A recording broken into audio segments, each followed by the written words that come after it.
Question 1. Correct answer B. Begin by reading the first paragraph of the notice. It immediately explains why the notice was posted. The notice says, "The building's water supply will be temporarily turned off." This sentence clearly tells us the purpose of the notice. The building management is informing residents about a planned water shutdown due to maintenance work.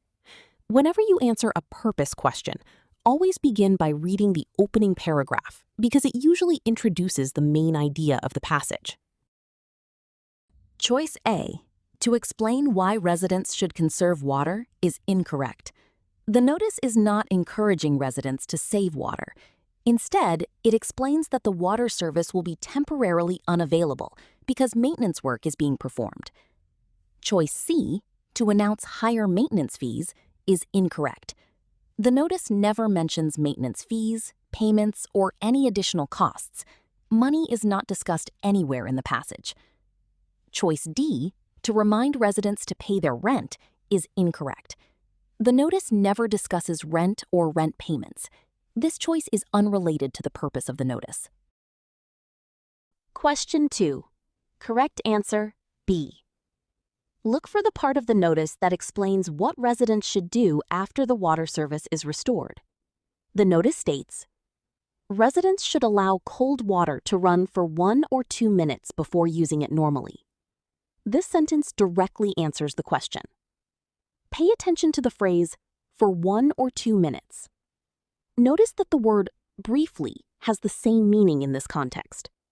Running the water briefly means allowing it to flow for 1 or 2 minutes before normal use.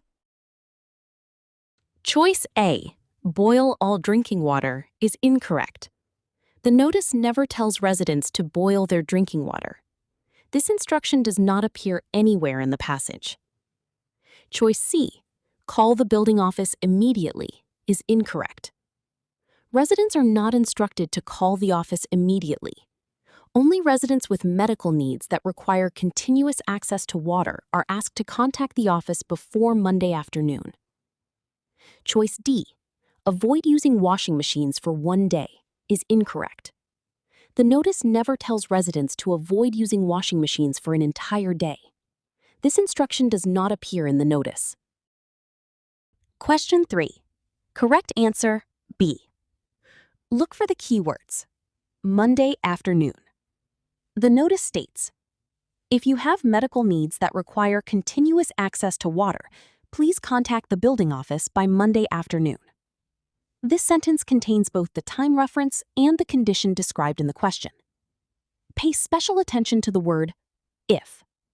This word tells us that the instruction applies only under a certain condition. Not every resident needs to contact the building office. Only residents who require continuous access to water for medical reasons need to do so. Choice A, residents planning to move out of the building, is incorrect. The notice never mentions residents moving out of the building. This information is not discussed anywhere in the passage.